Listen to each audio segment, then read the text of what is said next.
Ladies and gentlemen, my name's Paul, and in this Red Gaming Tech.com video we're going to be doing something a bit fun. We're going to see how well modern titles run with only one CPU core enabled. But don't worry, we have hyper-threading as well, so that's going to make all of the difference in the world.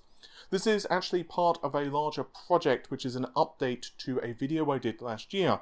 In last year's video, I ran with an i9-9900K, testing how games scaled with various core counts enabled, and also with a GTX 1080 Ti.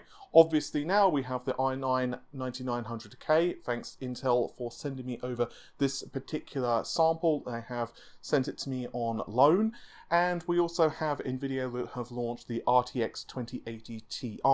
That product is provided by ourselves, and also I'd like to thank MSI for the MPG Z390 Gaming Pro Carbon motherboard. So the purpose of this video is kind of a fun one, and it's going to be part of a larger project. As I mentioned, the larger project is going to test core count scaling with an i9-9900K, and also I'm conducting testing to see how the modern day titles perform on DX11 versus DX12, Vulkan versus OpenGL, and so on. That was also a video that I put out last year, so what I'm working on now is an update to both of those things.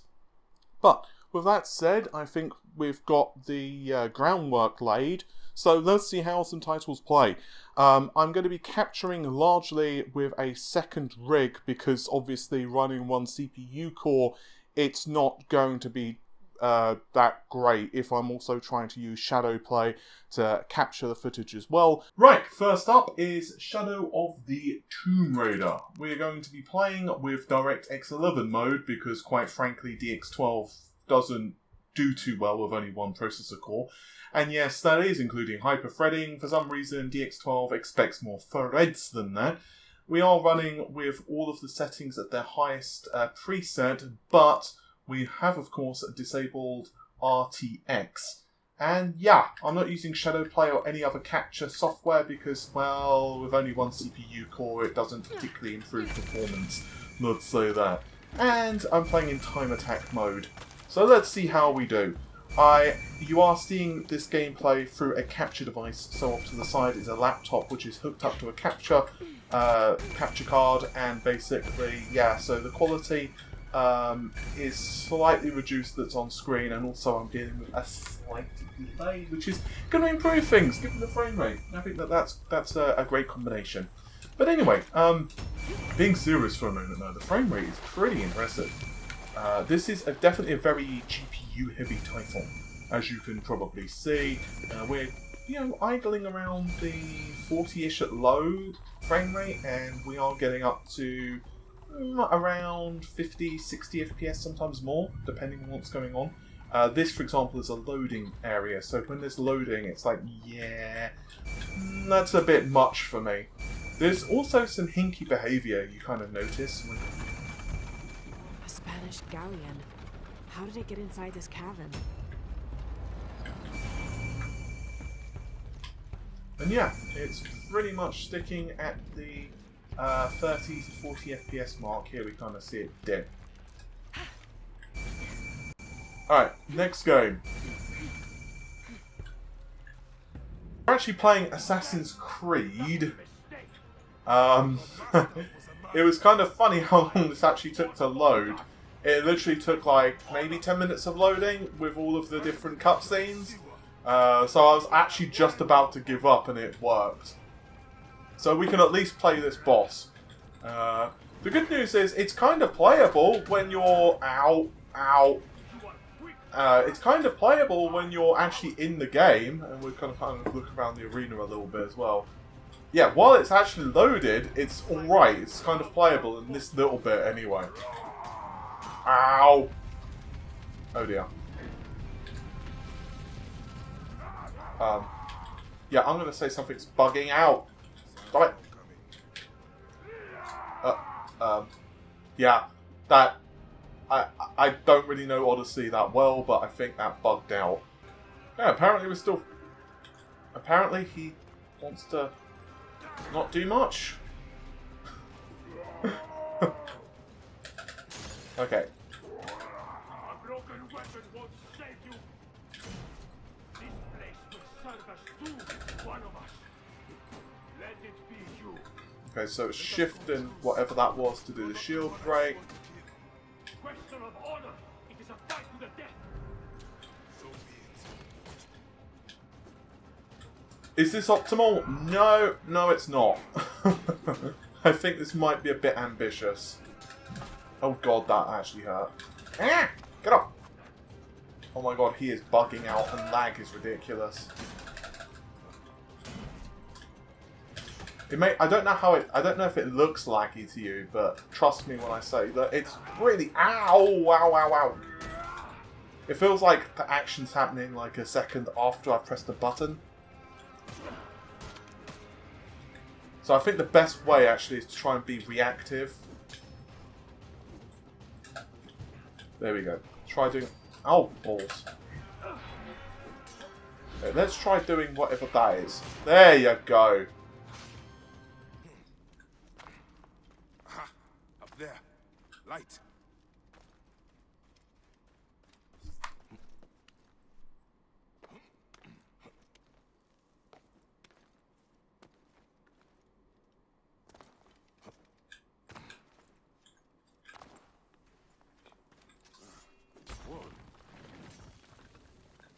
Yay! We're out! Alright, let's see how this goes. Hi!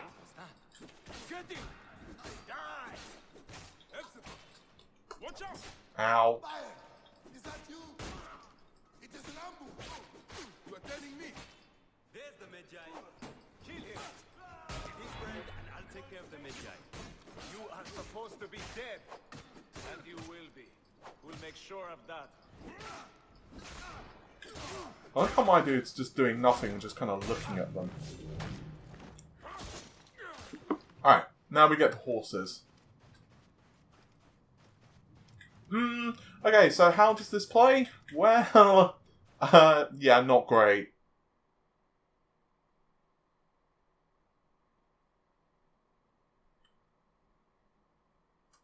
Okay, I think it's time to give up on Assassin's Creed. I've been stuck on a loading screen for absolutely ages and it just doesn't look like it's getting any further. So we did the beginning section, but when it's trying to go out into like the more open world environments, it looks like it's just fell over. I'll try messing around with it a little bit more though in my later testing. Next up is Counter-Strike Global Offensive, because, well, of course.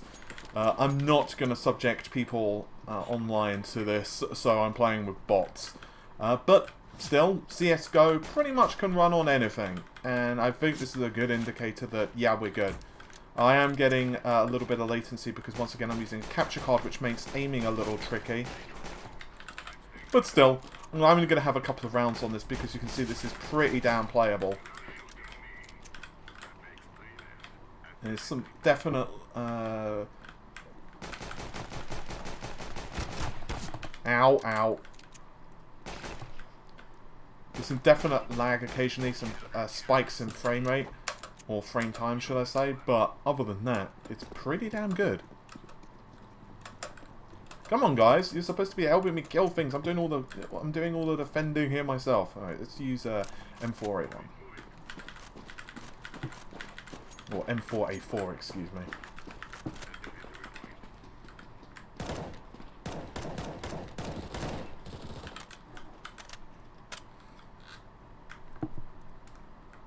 No? No little fellas this way? What the heck is the enemy team doing? Well, maybe I could sneak up on them anyway. Or maybe not, because this is the time that my team are doing all the killing. Oh no, there we go. There's definite lag here. Oh god, someone's trying to shoot at me as well. I'm trying to find the frame rate. Let me show the people the frame rate dips, damn it. Alright, one more round. I'm pretty certain we can see that CSGO, other than some frame rate dips here and there, is very playable. Alright, actually, you know what? Let me go this way because it's more of an open expanse.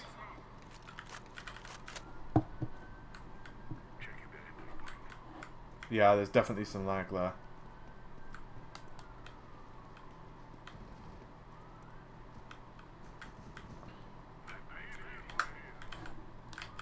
Hi.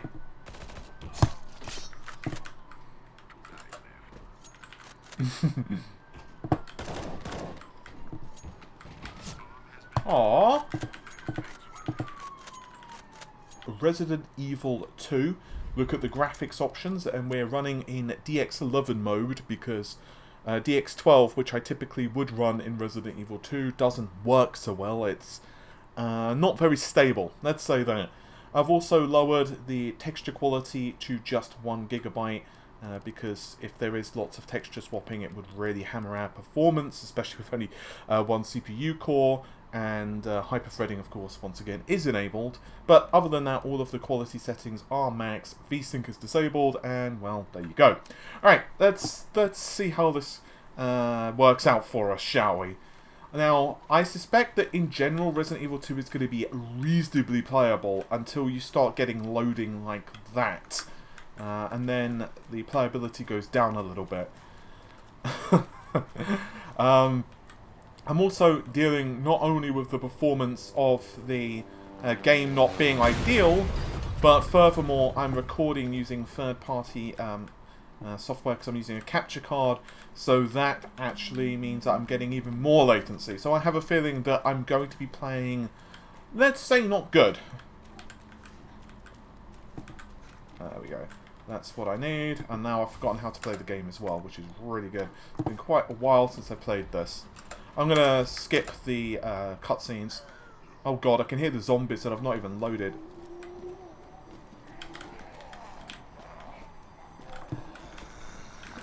Alright, I tricked you. I tricked you. I tricked you. This is actually reasonably playable. Surprisingly playable, actually. Alright. Now, am I saying that this is how you'd want to play Resident Evil 2? No. But it's pretty impressive what you can actually get out of this. Alright, let's pick up some goodies. So we got a new gun. Already got one, but whatever. Pick some ammo, I think that is. Yep. And that's the key that we needed. Ew. See, I haven't actually done Leon's scenario 2. I've only completed it. The main campaign was Leon and the exactly how and the second, Leon, sorry, Clairby. There we go. That was the words I was looking for. Okay, right, there we're all fine. Oh, actually, we got something else here. What's this? Ah, grenade. Groovy. Okay, cool.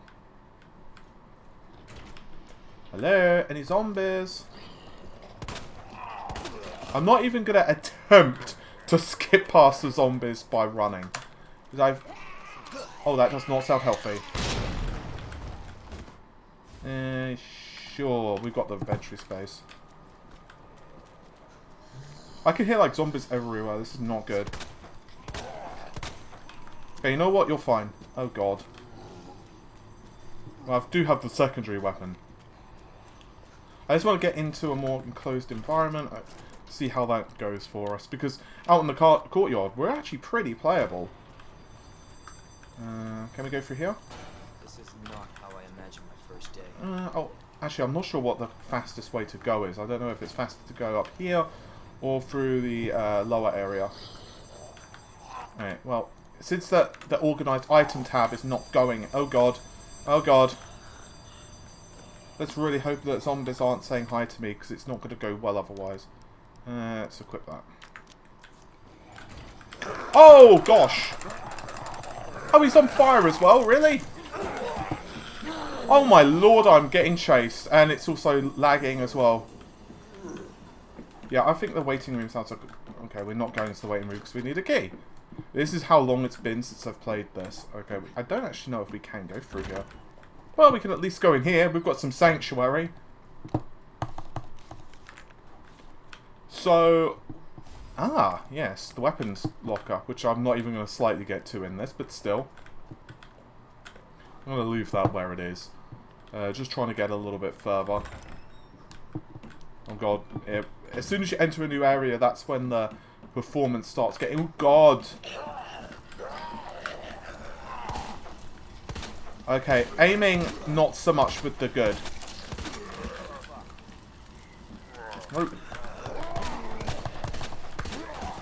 I'm actually amazed I managed to kill them without them murdering me. Well, I guess I was supposed to go down then. That was not good. Thank goodness for no crimson heads in this one. Oh, that isn't good.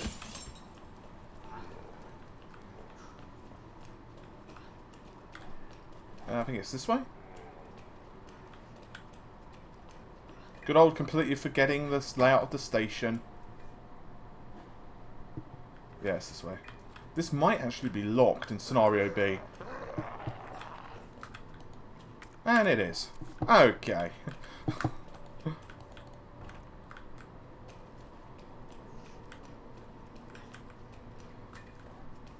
we have... Oh, we got more boards, which I probably should be using. But at least we got some ammo. For those who don't know, the boards are used on the windows so that the zombies can't say hi to you. Okay, it's lagging so much right now.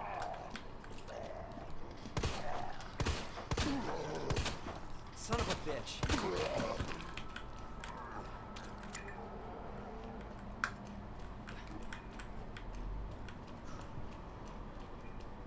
Maybe through here. Okay. That's where we're supposed to go all along.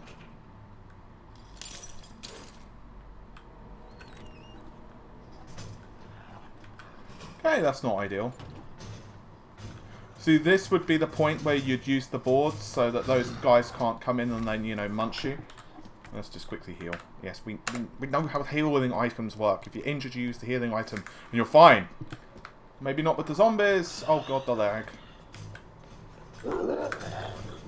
Ooh, gunpowder. Can't mix it though, but still. Okay.